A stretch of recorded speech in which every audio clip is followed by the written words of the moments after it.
Selamat siang Tribuners, bersama saya Molly, Anda sedang menyaksikan Breaking News. Terkait adanya kasus vaksin kosong yang disuntikan oleh oknum dokter kepada pelajar sekolah dasar di kawasan Medan Labuhan, Ikatan Dokter Indonesia atau IDI Kota Medan angkat bicara. Menurut Sekretaris IDI Medan, Edi Suhaimi menyatakan bahwa akan ada sanksi bagi para tenaga medis yang bekerja tidak sesuai dengan anjuran pemerintah dan prosedur kesehatan. Dikatakan Edi Suhaimi, sanksi tersebut terbagi dalam dua macam, yakni sanksi ringan hingga berat. Jika terbukti bersalah, maka akan dilihat dari sisi kesalahannya.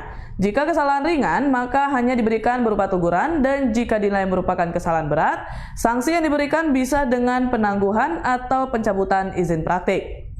Sejauh ini untuk permasalahan vaksinasi kosong yang diberikan kepada siswa di daerah Medan Labuhan, menurut Edi pihaknya masih menyelidiki. Saat ini IDI Kota Medan sudah berkoordinasi dengan Polres Pelabuhan Belawan.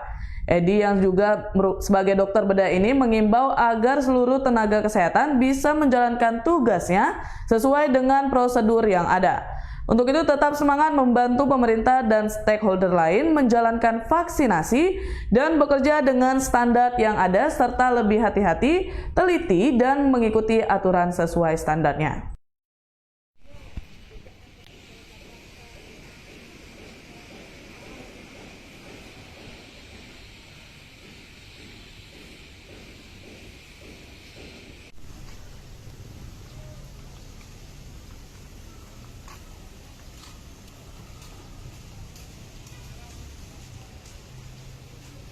Majelis etik kedokteran tentu nanti kalau kasusnya ini berlanjut dan ada laporan nanti akan diproses di MKK.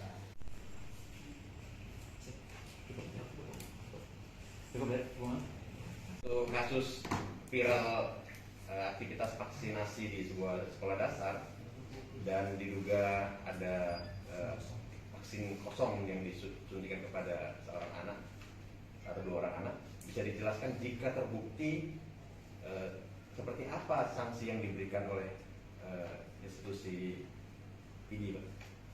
Ya, terima kasih, Pak. Terkait dengan kasus yang lagi viral, tentu kami dari organisasi profesi Ikatan Dokter Indonesia Cabang Medan juga akan melakukan investigasi terkait dengan masalah itu. Tentu dari segi hukum itu adalah ranah dari Polres Belawan.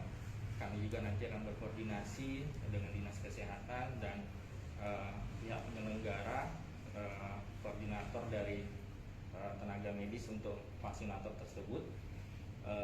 Kita belum bisa menentukan apakah ada unsur kelalaian atau yang lainnya di situ. Tentu kita dari organisasi profesi akan mendalami lebih lanjut. Kita tentu akan memanggil dokter yang bersangkutan juga. Jika terbukti nanti sanksi seperti sanksi etik apa yang diberikan oleh institusi profesi ini? Nah, kalau dari organisasi profesi kita memang meninjaunya dari segi etik.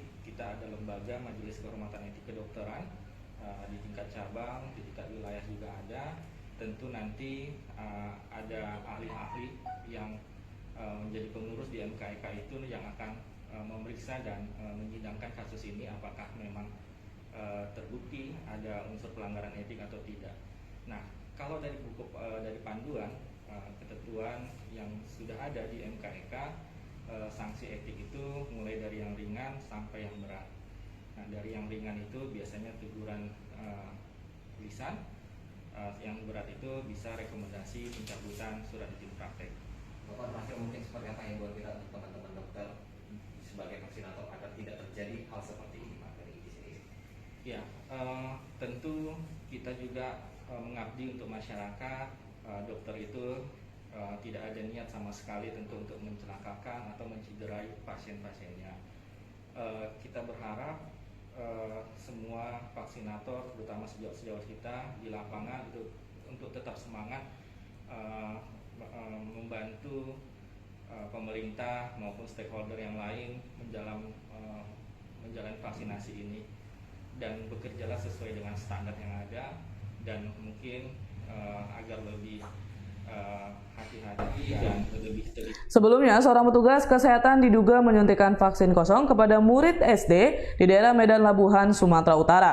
Video suntik vaksin kosong tersebut kemudian menjadi viral di media sosial sejak Kamis 20 Januari 2022 pagi. Dalam video, tampak petugas kesehatan yang mengenakan setelan celana krim dan baju merah membuka sebuah suntik yang masih baru. Wanita itu lalu mengangkat lengan bocah SD yang akan disuntik tersebut.